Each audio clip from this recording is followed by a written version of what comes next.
Boa tarde a todos e todas. Eu sou Gilmar Marques, associado representativo do Rotary Clube Brasília 5 de dezembro. Minha classificação é consultoria, meu cargo no clube 2021-22, presidente.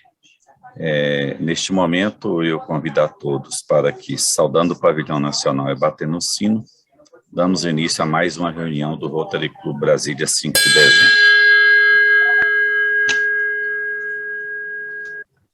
Reunião de hoje, nós vamos ter o prazer de ouvir um companheiro, Henrique Neuto Tavares.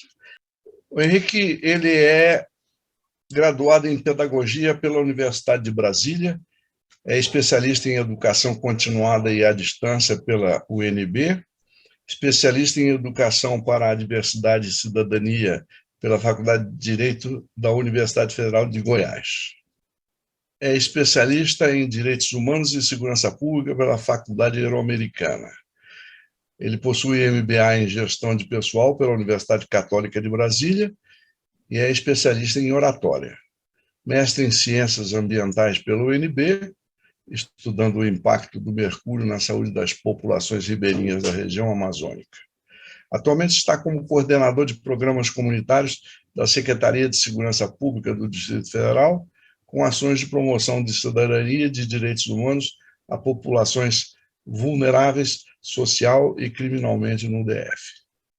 É professor universitário no curso de Administração e de Biomedicina, faz parte da equipe de cientistas das ciências ambientais da UNB, dá treinamentos na área de desenvolvimento de pessoas, cultura organizacional e relações interpessoais, dá treinamento na área de oratória emocional, com foco em diferentes públicos, especialmente para gestores e políticos.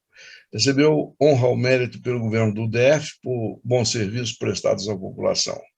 Recebeu medalha Mérito de Segurança Pública pelo desenvolvimento de projetos de prevenção à criminalidade. Nós estamos falando de Henrique Neuto Tavares, que vai nos brindar em 19 minutos com o tema Oratória Emocional, a habilidade da expressão para a saúde das relações. Henrique, seja bem-vindo a este clube. O microfone pode ser aberto por você e está à sua disposição. Obrigado, Mota. Agradeço ao presidente Gilmar pelo convite, ao Chico, querido Chico também, que intermediou esse convite. E quando eu fui convidado, eu pensei em trazer algo que pudesse contribuir melhoria da vida das pessoas que fizessem parte dessa reunião. Então, daí surgiu esse tema hoje, que é a oratória emocional, a partir de uma habilidade da expressão para a saúde das relações. Um ponto importante que a gente precisa levar em consideração é o que a minha linguagem não verbal e a minha linguagem verbal estão dizendo sobre mim, sobre as outras pessoas. Antes de mais nada, eu vou pedir para que os senhores e senhoras façam uma revisão neste momento, nesses 2 primeiros minutos, sobre o seu comportamento de agora. Como que está a sua postura corporal? Como que você está agora, nesse momento, se portando? E aí a gente vai voltar a gente vai voltar a esse ponto daqui a alguns minutos. Tudo que precisamos é que mudemos a nossa postura por 2 minutos. Essa mudança de postura, ela pode mudar o destino da vida de uma pessoa. É engraçado que o ser humano ele é fascinado pela linguagem corporal. Nós estamos constantemente interessados na linguagem corporal, especialmente na da outra pessoa. Mas a linguagem corporal, ela não faz parte apenas do comportamento do ser humano. Ela faz parte não só dos primatas também, mas de todos os animais. No geral, você percebe determinados comportamentos relacionados à linguagem corporal, ou ainda chamado de linguagem não verbal. Linguagem não verbal, ela é fundamental porque a partir dela que vai ser favorecido a interação em que temos com os iguais, e essa interação ela existe também para o mais importante, que é o comunicar-se. A linguagem corporal, ela vem para facilitar essa comunicação. Eu gostaria que os senhores e senhoras observassem essas imagens que eu coloquei agora, o que elas dizem para a gente? Alguém gostaria? Tá? O que essas imagens dizem para nós neste momento? Alguém para participar? Retração, eles estão com uma postura retraída, Henrique. O nosso vice-presidente Luiz Eduardo França, ele falou, olha, que a gente observa é uma retração, é um estado quase que de dominação, de medo, de reclusão. Observem como esses animais estão. Eles estão reclusos, eles estão fechados em si. Na próxima imagem, a gente vai ter algo diferente. Observem essas outras imagens. O comportamento, a postura corporal desses animais já são diferentes daquela primeira que a gente estava vendo. São corpos mais abertos, são olhares mais profundos, é um espaço de poder. Ora, nós seres humanos, nós imitamos também essas posturas corporais dos animais. E isso acontece no dia a dia. Até mesmo quando a pessoa vai querer conquistar uma outra pessoa, essa linguagem não verbal, ela se faz presente. Geralmente, e aí isso não está no nível de consciência, a pessoa, o homem especial, quando ele demonstra interesse por uma mulher, normalmente ele estufa o peito, é como se ele abrisse as asas como os pássaros. E por que isso acontece? É como se fosse algo instintivo e inconsciente para demonstrar àquela mulher que ele é forte o suficiente para protegê-la e também saudável o suficiente para dar boas crias. Isso é no nível de inconsciência. As mulheres também se movimentam o seu corpo para demonstrar o interesse para aquele homem. Observem, esses comportamentos eles são imitados no reino animal. E o que a gente observa muito nessas linguagens é que geralmente elas estão ligadas ao poder e à dominação. E geralmente quem se coloca nessa posição de poder acaba fazendo com que a outra pessoa se comporte como dominado. Geralmente nas relações, quando acontece, são assim. No ambiente de trabalho, no ambiente político, no ambiente de liderança. E essas linguagens de poder e de dominação, eles movimentam também o nosso organismo de forma que produza substâncias para poder promover essas linguagens corporais. No primeiro momento, a linguagem de poder ela acaba produzindo, em pouco tempo, um aumento da testosterona, tanto no homem quanto na mulher. Ao contrário, quando é uma linguagem corporal de dominação, essa substância testosterona ela é reduzida e o cortisol ele é aumentado. Porque o cortisol ele funciona no nosso organismo para que nós possamos lidar com uma situação de estresse, de medo. Observem, é fundamental que nós saibamos disso para a gente poder também aprender a controlar esses nossos comportamentos e a produção dessas substâncias em seguida. Ora, e é sinal que a gente imita os animais, que numa situação de vitória, e aí isso foi uma pesquisa norte-americana demonstrando que foram pegos indivíduos cegos e não cegos, e foi observado que, mesmo a pessoa jamais tendo visto esse comportamento de levantar os braços numa situação de vitória, acontece esse comportamento da mesma forma.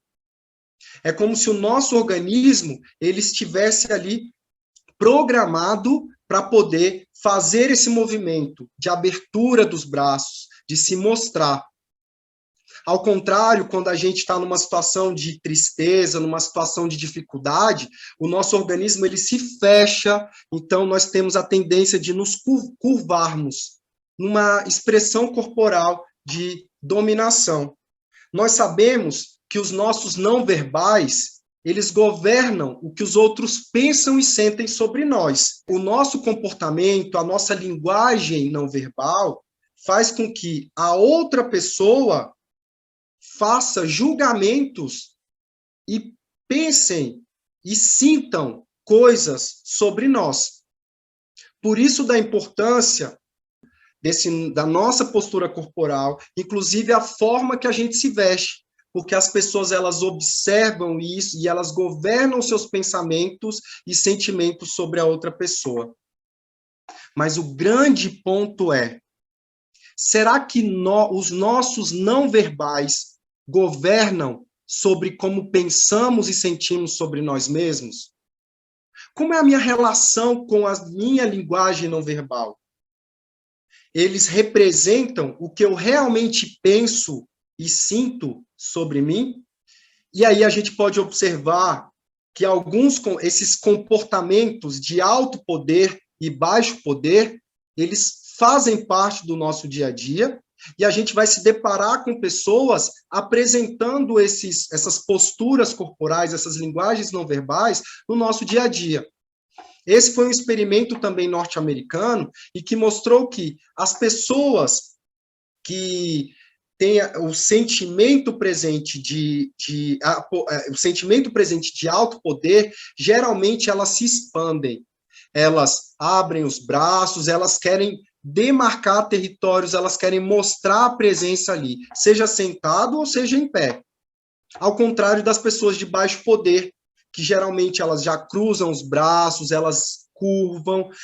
Observem que às vezes nós temos algumas profissões que são consideradas como de baixo poder, profissões muitas vezes consideradas invisíveis, inclusive. Essas pessoas, elas quando se deparam com outras que ela considera como posições de alto poder, elas têm a tendência de baixar a cabeça, baixar as vistas, para poder demonstrar um comportamento de dominação, de submissão àquela pessoa ali do alto poder. E aí, eu trouxe algumas técnicas, algumas dicas que a gente pode utilizar no nosso dia a dia para a gente poder conquistar a confiança a partir da linguagem não verbal. O primeiro ponto é transmitir confiança. Transmitir confiança no momento de uma fala, de uma apresentação, é você se colocar como aquela pessoa que conhece sobre o tema que você está tratando e demonstrando também pela sua postura corporal. Algumas falas, por exemplo, elas podem comprometer tanto a visão que a pessoa tem de você, quanto a sua própria visão naquele momento. Do tipo, desculpa porque eu tô nervoso, e aí isso pode atrapalhar minha apresentação, e aí vocês me desculpem qualquer coisa. Esse pedido de desculpas, ele automaticamente gera no outro uma percepção e um sentimento de não confiança sobre aquilo que o outro está me dizendo. Às vezes você está nervoso, mas o outro nem está percebendo isso. Então, quando você externa isso atrapalha o grau de confiabilidade do outro e de você próprio consigo. E aí, como que a gente também transmite essa confiança? A nossa postura, ela tem que estar ereta, seja sentado, seja em pé. Observem, ereto não significa dizer o nariz empinado. Nariz empinado dá um sinal de arrogância, de prepotência, e aí você acaba afastando o outro de si. Do mesmo modo, quando você baixa a ponta do seu nariz, vem um comportamento de dominação, de submissão, e isso também não passa confiabilidade. Ereto é cabeça erguida, ombros levemente posicionados, firmes, não assim, mas firmes, e isso vai demonstrando uma confiança automática para o outro. O contato visual também, o uso do espaço a seu favor é fundamental. É importante você entender que conhecer o espaço que você está atuando naquele momento e utilizá-lo a seu favor, fazendo uso, por exemplo, de gesticulação, entendendo que aquele espaço naquele momento é seu. E o contato visual, meus amigos e amigas, é fundamental. Passar confiabilidade é você olhar nos olhos das pessoas, seja numa reunião, seja numa palestra, seja numa sala de aula. É fundamental para que você transmita essa confiança para o outro. Inclusive, transmitir essa confiança é você, quando está numa mesa de reunião, tomar cuidado para não estar olhando o celular. É você inclinar ligeiramente o corpo para frente, porque isso vai denotar ao outro o sinal de que você está atento ao que ele está dizendo. Você fecha negócios só por esse comportamento de você inclinar o seu corpo ligeiramente para frente. Porque se você faz isso, aquela pessoa que é importante naquele cenário, ela vai focar em você. Ela acaba esquecendo até as demais pessoas que estão à mesa. Porque essa demonstração de atenção gera uma relação de contato visual entre ambos. E, não menos importante, o uso do sorriso é fundamental. E não é um sorriso falso, não é um sorriso qualquer, mas é um sorriso leve, que possa gerar essa empatia e essa aproximação do outro. Essa aproximação, essa conquista da confiança, ela parte também dessa relação empática e que o outro vai se sentir simpatizado por você. E aí o uso dos gestos ele vem para poder coroar essas situações. Lógico, a gente precisa tomar muito cuidado, porque um gesto ele pode levar ao sucesso da sua oratória, mas pode levar ao fracasso por um único gesto inadequado. Então, qual seria a posição da mão, por exemplo, ideal? A posição da mão seria ela na altura do seu peito, você pousa a mão em cima da outra, para que quando você puder ou precisar, você possa utilizá-la. E essa posição, isso gera também uma confiança ao outro.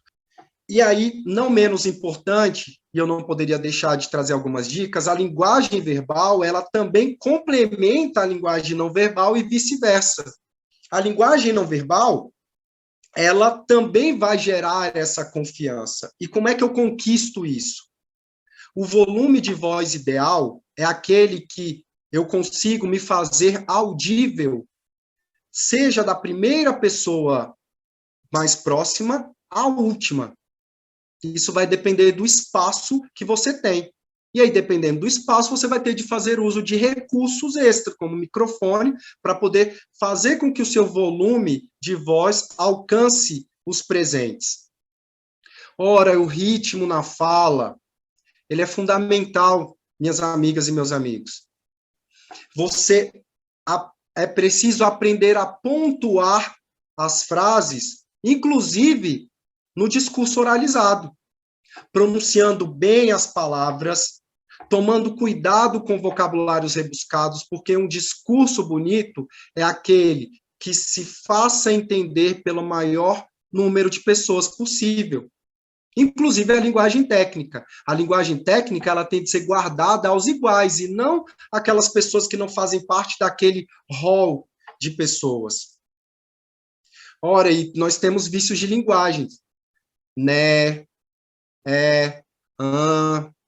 tipo, isso é comum, isso vai acontecer na oralização, mas o que impacta na qualidade é quando ele é repetido muitas vezes e que isso vai atrapalhar a informação. Quando a pessoa fica só atenta ou mais atenta ao vício de linguagem do que na comunicação que está sendo apresentada. Henrique, como é que eu venço isso? Primeiro ponto, eu preciso ter consciência de que eu tenho esse vício de linguagem. A partir dessa consciência, eu aprender a lidar com ela de forma consciente. É pausando as frases, é perceber quando essa palavra que vai conectar a outra, eu tiro ela desse vocabulário oralizado. E, mais importante, buscar o domínio do que você vai falar. Geralmente, os vícios de linguagem, eles são apresentados quando a pessoa ela não tem domínio do que está dizendo. E isso vai atrapalhar a oratória. Então, tenha domínio do conteúdo. Ora, pleonasmos também a gente precisa tomar cuidado. Por exemplo, subir para cima. Ora, se você vai subir, só pode ser para cima. Elo de ligação, nossa, isso é muito comum. Elo, se é elo, já está ligando uma coisa a outra. Falta só o acabamento final. Se é acabamento, só pode ser final. Essa é clássica. O Senhor tem de comparecer pessoalmente. Todos foram unânimes. Você tem de encarar os seus problemas de frente. Ora, se você vai encarar, só pode ser de frente. E aí, pessoal, a partir dessas dicas, e como a gente tem pouco tempo, são 19 minutos, a gente tem pouco tempo do nosso encontro, e a gente pode repetir outros para a gente dar continuidade, eu trago para vocês, como resumo, o que é oratória emocional. Então, a oratória emocional, ela nada mais é do que a aliança entre conhecimento, postura corporal e desenvoltura na fala. Mais uma vez, a oratória emocional ela é a junção entre do conhecimento, da postura e do desenvolvimento na fala. Ora, meus amigos, os nossos corpos, por que eu resolvi trazer esse tema? Porque os nossos corpos, eles podem mudar a nossa mente. E quando a gente aprende a lidar com essa aliança entre conhecimento, mais postura corporal, mais desenvoltura na fala, a gente consegue fazer os ajustes necessários para as mudanças. E para grandes mudanças, ajustes mínimos são suficientes para promover toda essa mudança. E aí, voltando lá no início, sobre o nosso olhar, do nosso comportamento, da nossa postura, do nosso não verbal, da nossa postura corporal, que eu pedi para vocês pensarem nos 2 primeiros minutos sobre eles, esses 2 minutos, eles mudam a nossa vida. Esses 2 primeiros minutos é aquele tempo em que a gente, quando vai falar em público, a gente para, vai num canto, respira fundo, controla o nosso emocional, toma um copo de água por vezes. São os 2 minutos que vão fazer com que a gente configure o nosso cérebro para cooperar ao máximo com a situação de estresse que a gente está nos deparando naquele momento. Porque a gente vai se deparar com essas situações N vezes na nossa vida. Então, senhoras e senhores, eu finalizo esse nosso encontro dizendo: 2 minutos pode mudar a vida de um sujeito. 2 minutos para configurar o nosso cérebro para cooperar ao máximo com a situação que a gente quer. 2 minutos para que a gente possa tirar esse momento para respirarmos. E 2 minutos para que a gente possa nos concentrarmos para aquilo que nós pretendemos fazer.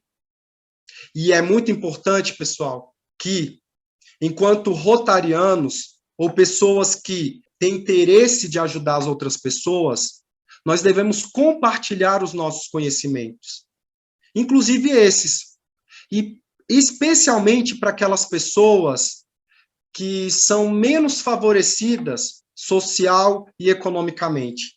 Porque muitas vezes a única coisa que ela vai ter é o seu próprio corpo para fazer uso, da privacidade para poder respirar e organizar suas ideias, e esses 2 minutos para fazer a diferença na sua própria vida. Então, eu agradeço a participação de todos aqui e me coloco à disposição para o nosso bate-papo. Obrigado. Henrique, muitíssimo obrigado pela sua palestra aqui hoje. O conteúdo é um conteúdo muito relevante. Eu até vou te passar uma informação que há mais ou menos uns 20 anos atrás, ou até mais, hein? Eu fiz um curso de oratória emocional com o Jorge Davi, que tinha esse curso, ele ministrava esse curso aqui em Brasília, na época, ele era do Banco do Brasil, e eu tive essa oportunidade. Muito interessante, e lá também eu tive a oportunidade de assistir um depoimento, né, de uma pessoa na linha do que o Paulo falou aí mesmo, ou seja, a pessoa que teve dificuldade na carreira em função exatamente dessa dificuldade de falar em público, né? E algo que é perfeitamente passível de desenvolvimento, passível de correções, né? O que você falou aí sobre, por exemplo, os vícios de linguagem, né? Todos nós temos os vícios de linguagem. Se eles não forem trabalhados, a gente não se livra deles. E essa questão que você falou, que o primeiro passo é o reconhecimento, sim, inclusive o Chico, nós já tivemos oportunidade de, em grupos de professores, avaliar isso aí e conversar. Às vezes as pessoas não aceitam, né? E aí fica muito difícil de corrigir quando você não aceita. O primeiro ponto é reconhecer que existe o problema e vamos tratar esse problema, né? E a sua contribuição foi muito relevante para nós, né? E fica o convite aqui para, em outros momentos, né, ou até mesmo em outros clubes, eu acredito, a gente levar esse tipo de fala. Por quê? Porque vai ficar o vídeo gravado, Paulo, você vai ter acesso ao vídeo, tá? Mas é importante por quê? Porque essa fala, vamos ver, os comentários, né, que surgiram aqui no final, as perguntas, elas, em cada fala, elas serão diferentes e elas trarão contribuições diferentes, né? E isso é muito importante para nós.